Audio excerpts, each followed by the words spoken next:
우리 성도 여러분, 한 주간 평안하셨습니까? 오늘 말씀을 통해서 하나님이 우리의 삶에 우리가 어디로 가든지 함께 하시고 우리의 삶이 하나님의 손 안에 있음을 다시 한번 확신하는 큰 은혜와 축복이 임하기를 소망합니다. 오늘은 그 말을 기억하라 라는 제목으로 함께 말씀을 나누도록 하겠습니다. 가을을 느낄 수 있는 몇몇 컷들이 삶에선 있습니다. 찬바람이 불고 그러다가 어느 순간 하늘이 높아지고 맑아지면 가을이 오는구나 이렇게 느끼죠. 또 단풍이 들기 시작하면 가을이구나 이렇게 느낍니다. 사실 올가을에는 단풍은 없고 반대로 모기가 많아서 천고 모기의 계절이라고 해서 희한한 가을을 아마 느끼기도 하셨을 텐데요. 그렇게 단풍을 통해서 우리는 가을을 느끼기도 하죠. 제가 가을을 또 느끼게 되는 한 가지 컷은 운동회입니다. 아이들의 운동회 그 응원 소리, 함성 소리를 들으며 가을이구나 싶습니다. 저희 교회 근처에는 학교가 많아요. 운동회 날이 되면 얼마나 열심히 운동을 하고 응원하고 아이들이 뛰노는지 모릅니다. 그걸 보기만 해도 막 힐링이 됩니다. 앞에 우리 여고생들이, 또 우리 초등학생들이, 또 저희 사택이 바로 학교 옆에 있습니다. 거기서도 이제 운동회 하더라고요. 한 주간은 그 주간에 다 하나 봐요. 여기를 가도 함성, 저기를 가도 함성, 교회를 와도 함성, 집에를 가도 함성, 그랬는데요. 그러면서 제 운동회 때 기억을 이렇게 떠올려 보게 됩니다. 저는 운동회 때 여러 가지 기억에 남지만 일단 제가 계주 선수로 뛰었을 때, 운동회 꽃이 계주가 아닙니까? 그때도 좀 기억이 남고요.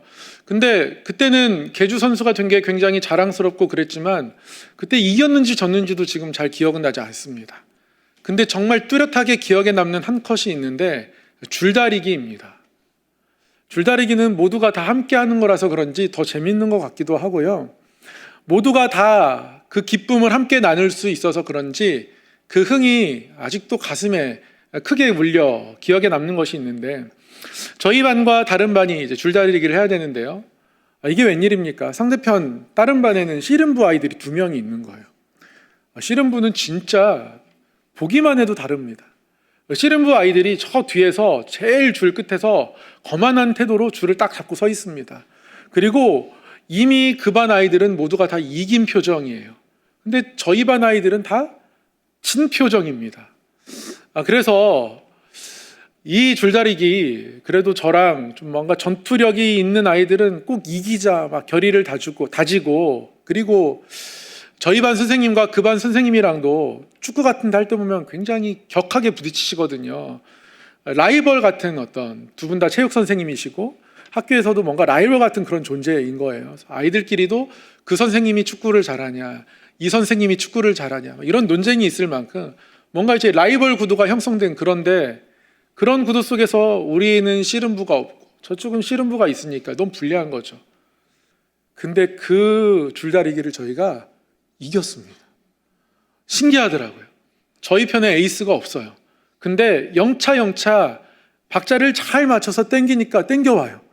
정말 움직이지 않을 것 같은 거대한 그 씨름부 아이들이 끌려오더라는 거예요. 그래서 그 줄다리기를 저희가 이기고 얼마나 좋아했었는지 몰라요.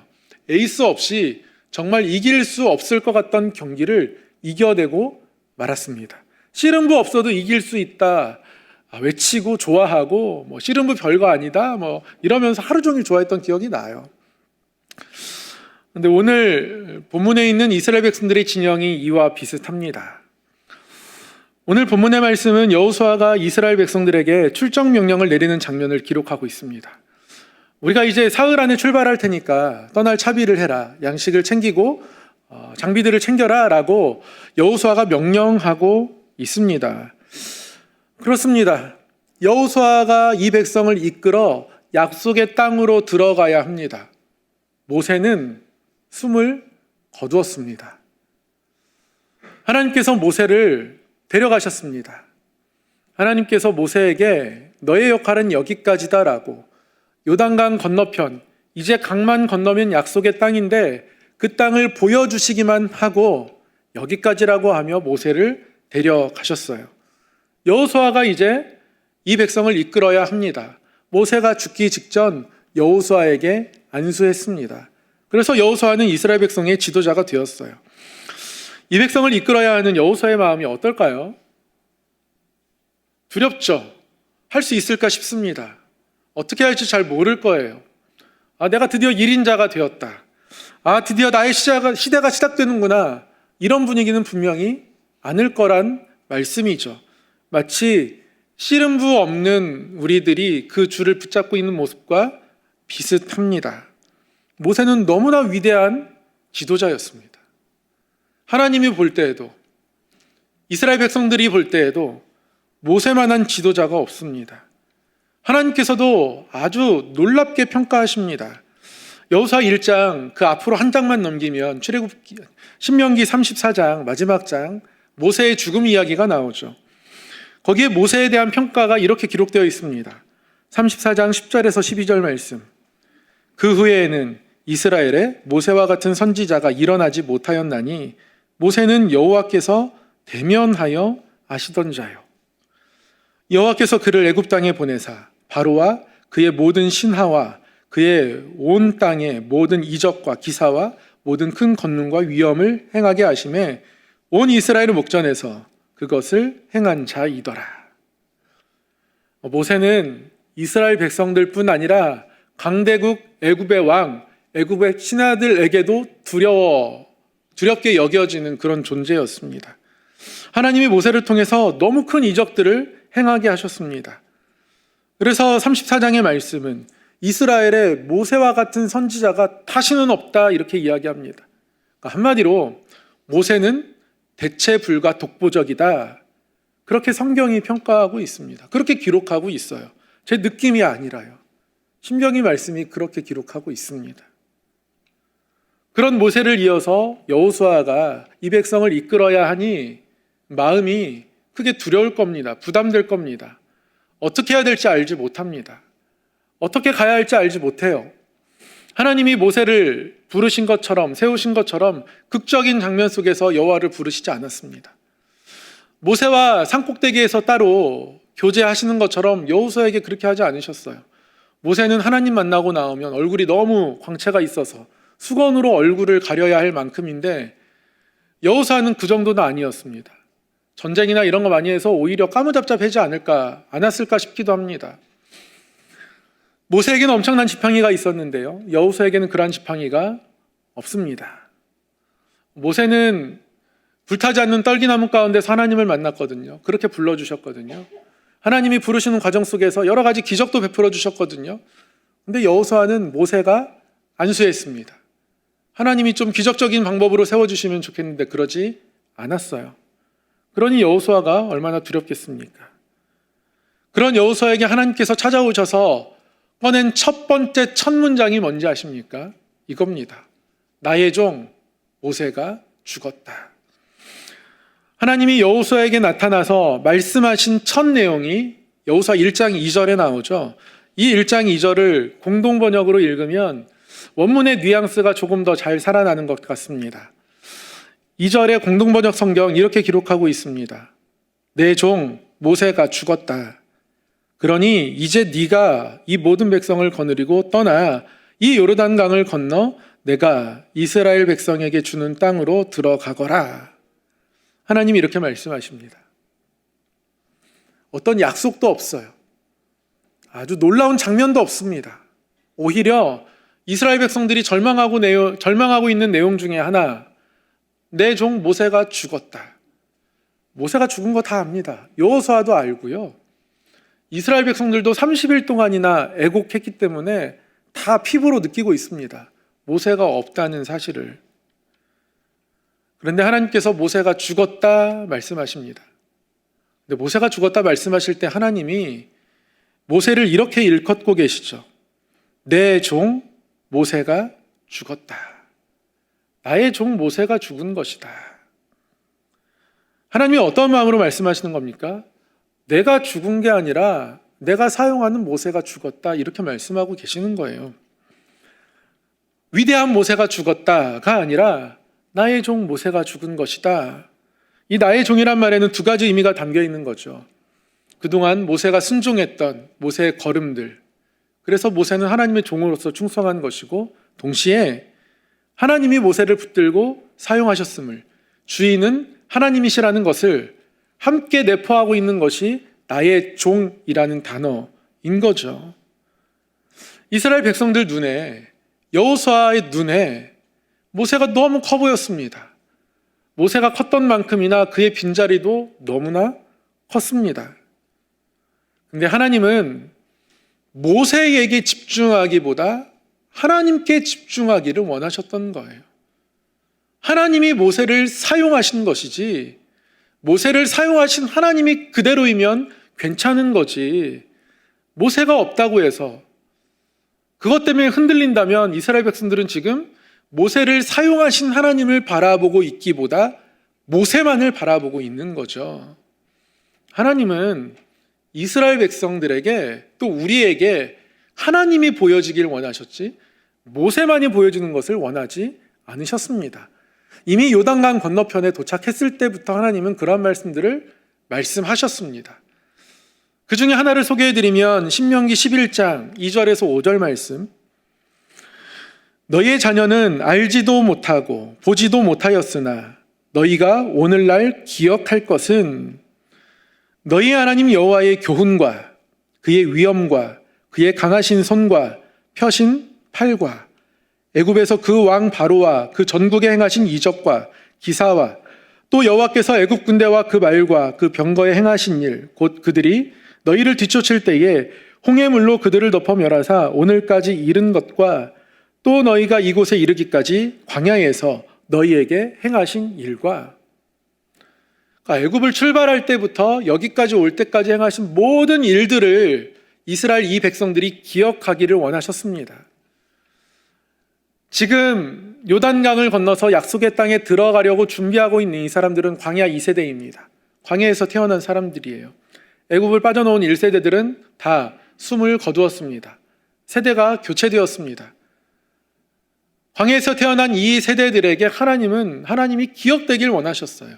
그래서 홍해에서 어떤 일들이 일어났는지, 그 홍해물이 어떻게 애국 군대를 이겼는지, 또 여기까지 올 때 하나님이 어떻게 함께 하셨는지 이들이 기억해야 하고, 그래서 이들에게 하나님의 교훈을 가르쳐 주어야 하는데, 결국 하나님이 기억되기 원하셨던 모습은 그 모든 일들이 하나님의 손에 의해서 일어났다는 것. 하나님의 강하신 그 팔이 그들에게 펼쳐져서, 그 능하신 손을 하나님이 그들에게 펼치셔서 그 결과로 그런 일들이 일어난 것이라는 것을 이들이 알기를 원하셨던 거죠. 그래서 신명기 11장을 통해서 너희가 오늘날 기억할 것은 여호와의 교훈과 그의 위엄과 그의 강한 손과 그의 펴신 팔이다. 하나님이 일하셨다는 것을 그 내용과 더불어서 기억해야 한다. 하나님 그렇게 말씀하고 계신 겁니다.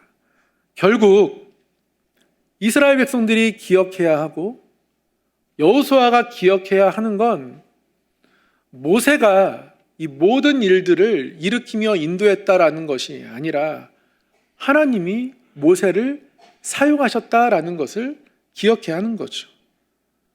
그러면 다시 모세가 없는 앞날 가운데에 소망을 품을 수 있습니다. 사실 여호수아라는 이름 자체가 그렇습니다. 이 여호수아라는 이름이 원래 여호수아 엄마 아빠가 지어주신 원래 이름은 아닙니다. 원래 여호수아의 이름은 호세아입니다. 호세아가 원래 첫 이름이에요. 근데 이 호세아라는 이름이 어느 순간 여호수아로 바뀌었습니다. 누가 바꾸어 주었을까요? 모세가요. 모세가 지어진 이름이에요. 민수기 13장 16절 말씀을 보면 이렇게 기록하고 있습니다. 이는 모세가 땅을 정탐하러 보낸 자들의 이름이라. 모세가 눈의 아들 호세아를 여호수아라 불렀더라. 이스라엘 백성들이 애굽을 떠나서 하나님과 언약을 맺고 이제 약속의 땅으로 나아가야 하는데 하나님이 약속하신 땅이 어떤 땅인지 궁금했습니다. 그리고 우리가 정착할 수 있는 땅인지 괜찮은 땅인지 의심스러웠습니다. 그래서 정탐꾼을 보내죠. 각 지파별로 한 명씩 12지파에서 12명을 보냅니다. 그때 여호수아도 정탐꾼으로 가게 되는데요. 그때까지는 여호수아 이름이 호세아였습니다. 그때 모세가 여호수아를 보내며 믿음으로 정탐하고 오기를 바라는 마음을 담아서 여호수아라고 이름을 바꾸어 주었습니다. 그때부터 여호수아라고 불렀습니다. 이 여호수아라는 말은 원래 이름 호세아에다가 예호라는 말을 더한 겁니다. 예호라는 말을 더하면 두 말이 합쳐져서 예호세아 해서 여호수아가 됩니다. 예호라는 말은 여호와라는 뜻입니다. 호세아란 말은 구원이란 뜻이에요. 합쳐지면 여호와가 구원이시다. 하나님이라는 주어가 확 살아납니다. 이게 여호수아의 이름에 담겨진 의미입니다. 자신의 이름에 이미 하나님의 약속이 담겨져 있는 거죠. 우리는 다 호세아 같습니다. 구원을 바라며 살아가죠.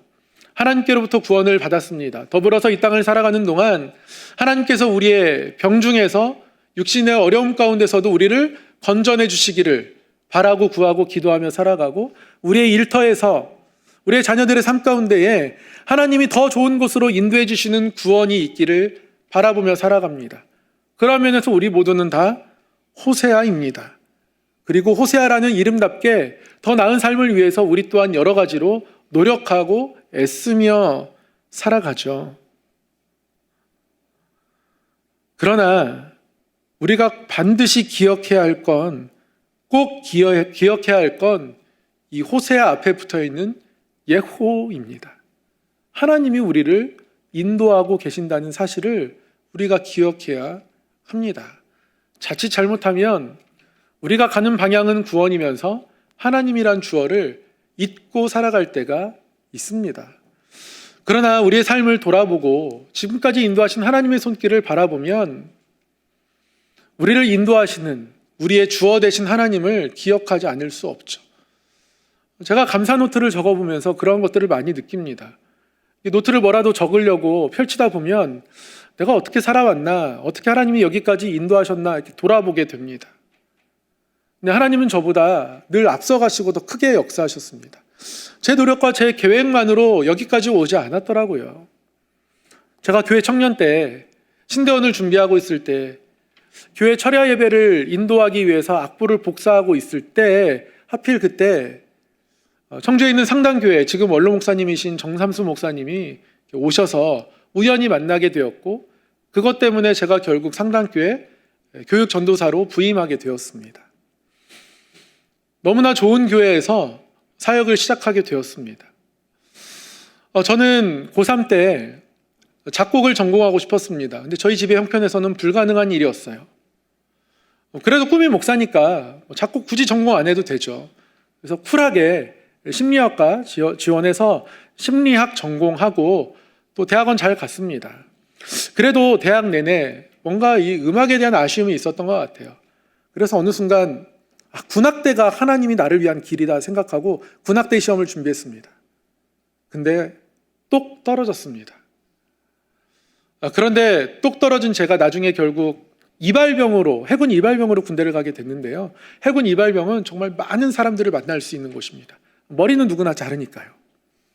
거기서 군악대 어떤 선임들과 친하게 되고, 그래서 드럼도 조금 더 배우고 피아노도 배우고, 그래서 혼자 노래하면서 찬양하면서 피아노 칠 수 있을 정도는 되었습니다.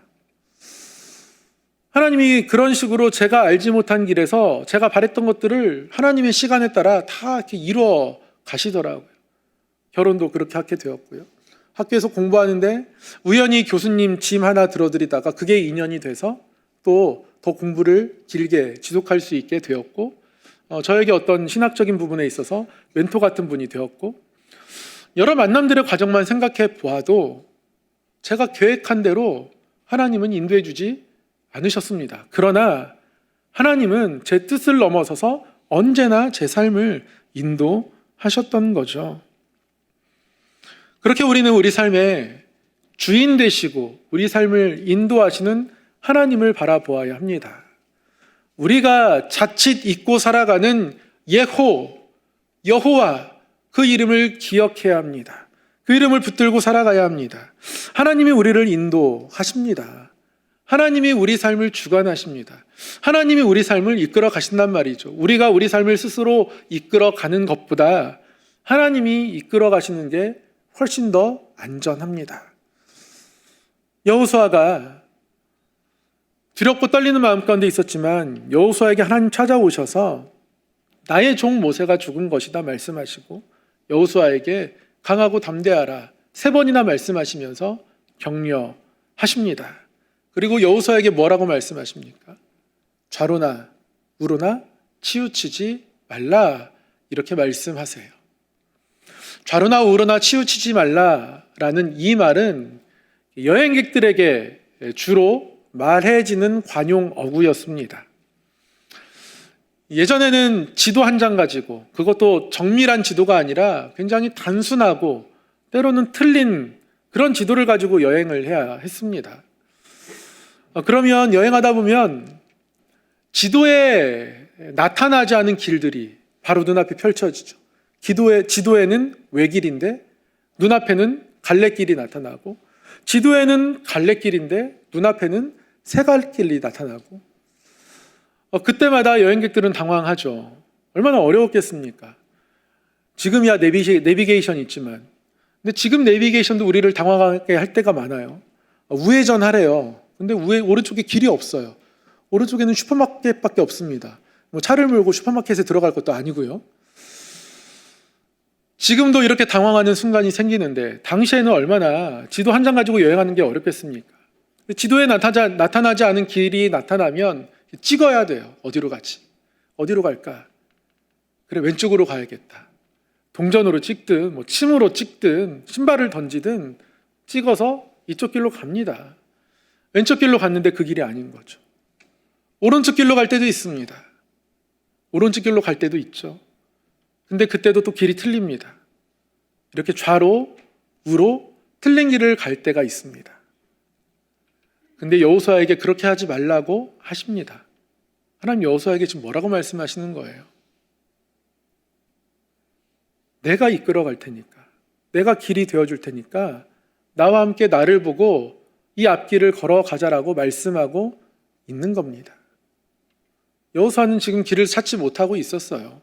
이 요단강이 범람하는 시기에 여기를 어떻게 건너갈지, 요단강 하류로 내려가 볼지, 상류로 정탐꾼을 보내야 하는지, 기다려야 하는지 어떻게 해야 할지 알지 못합니다. 길을 잃고 있는 거예요. 네, 하나님께서 나를 따라오라고 하시는 거예요. 내가 이 땅을 준다고 했으니 그러니 이 땅으로 나와 함께 가자라고 말씀하시는 겁니다. 길이 보이지 않으면 목적지도 흔들리죠.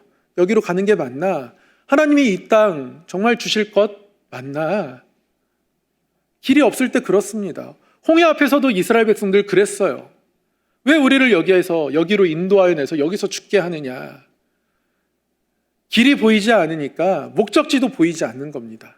약속의 땅으로 인도하신다고 했는데 그거 아닌 것 같은 거예요. 비슷하고 똑같은 상황이죠. 건너갈 수가 없으니 목적지가 보이지 않습니다. 그때 하나님께서 여호수아에게 세밀한 계획을 말씀해 주시지는 않아요. 이렇게 할 거야 라고 말씀하지 않으시지만 딱 하나 말씀하십니다. 내가 길이다. 모세도 나의 종이었을 뿐이다. 그리고 그 모세와 함께 있던 내가 지금부터는 너와 함께 한다. 네가 가는 곳에 내가 있을 것이다. 다른 상황들 생각하지 말고 내가 인도한다는 것에 집중해 보아라 라고 지금 여호수아에게 말씀하시는 거예요. 호세아처럼 서 있는 여호수아에게 예호 호세아로 다시 한번 하나님이 세우고 계신 거고요. 우리의 인생 가운데서도 우리 앞길이 어떨지 알지 못하지만 단 하나 하나님께서 우리가 확신하며 살아가기를 원하신 겁니다. 예호 호세아, 하나님이 인도하신다. 우리가 어디로 가든지 하나님이 함께 하신다. 여기서 새로운 일들이 시작되는 것이고 이 걸음에서 새로운 일들이 벌어지는 겁니다. 그래서 여호수아는 무모하게 보이지만 사흘 안에 요단강 건너갈 것이라고, 지금 출발할 거라고 지금 각 지파의 관리들을 세워서 모든 사람들은 떠날 준비를 하라고 그렇게 명령하고 있는 겁니다. 사랑하는 성도 여러분, 우리 삶의 여정 속에서 하나님이라는 주어를 반드시 붙잡고 기억하시기를 바랍니다. 하나님이 인도하신다는 사실을 붙잡으시기를 바랍니다. 하나님이 우리의 주어가 되신다는 걸 우리 모두가 호세아 같으나 그러나 호세아의 걸음을 걷게 하신다는 사실을 붙드시고 기억하시기를 바랍니다. 그것이 우리의 삶을 바꿔놓을 겁니다. 어떤 운동팀 하나만 봐도 그래요. 선수 멤버를 보면 너무 좋습니다. 근데 진짜 못할 때가 있어요. 야, 이 멤버를 가지고 이만큼밖에 못하나? 이럴 때가 있습니다. 근데 그 팀이 감독이 바뀌잖아요. 전혀 다른 팀이 됩니다. 반대의 경우도 있습니다. 별로 뛰어난 사람들이 없어요. 그래서 알려지지도 않은 팀인데요. 감독 한 명이 바뀜으로 인해서 그 팀이 전혀 다른 팀이 되는 경우도 있습니다. 그런 경우 많습니다. 찬양대 경우로 그래요. 제가 전에 있던 교회는 찬양대 지휘자가 이렇게 순환제입니다. 2년마다 돌아가요. 찬양대는 그대로 있고 지휘자가 1부에서 2부로, 2부에서 3부로, 3부에서 4부로 이렇게 이동을 하는 거죠. 뺑뺑 돕니다. 근데요, 저는 처음에 그 찬양대가 멤버가 안 좋거나 좀 어떤 일이 있는 줄 알았어요. 잘 못해요. 근데 지휘자가 순환하면서 바뀌고 났는데 소리가 확 바뀌는 거예요. 제가 그때 지휘자가 중요하다는 사실을 알게 되었습니다. 지휘자는 박자를 맞춰주는 메트로놈이 아니라 소리를 가지고 모아서 요리하는 조리사 같은 거구나. 어떻게 지휘자 한 명이 바뀌어서 소리가 이렇게 바뀌게 되지?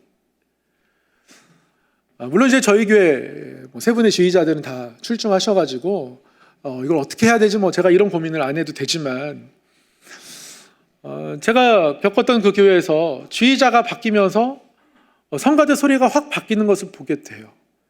개개별로 개별적인 능력은 다 똑같습니다. 사람이 바뀌지 않아요. 지휘자가 바뀌면서 소리가 바뀌는 겁니다. 선수가 그대로인데 감독이 바뀌면서 바뀌는 겁니다. 누가 우리의 감독인가? 누가 우리의 삶을 지휘하는가? 이것에 따라 우리의 삶의 내용이 바뀔 수 있다는 말씀입니다. 사랑하는 성도 여러분, 하나님이 이끌어 가시고 하나님이 지휘하신다는 사실을 하나님이 이스라엘 백성들에게 펼치셨던 그 강하신 손, 능하신 팔, 그것들을 우리에게도 펼치신다는 사실을 기억하시기를 바랍니다. 그리고 하나님께 기대하시기를 바랍니다. 여러분이 하나님의 기대감을 높이는 방법은 한 가지입니다.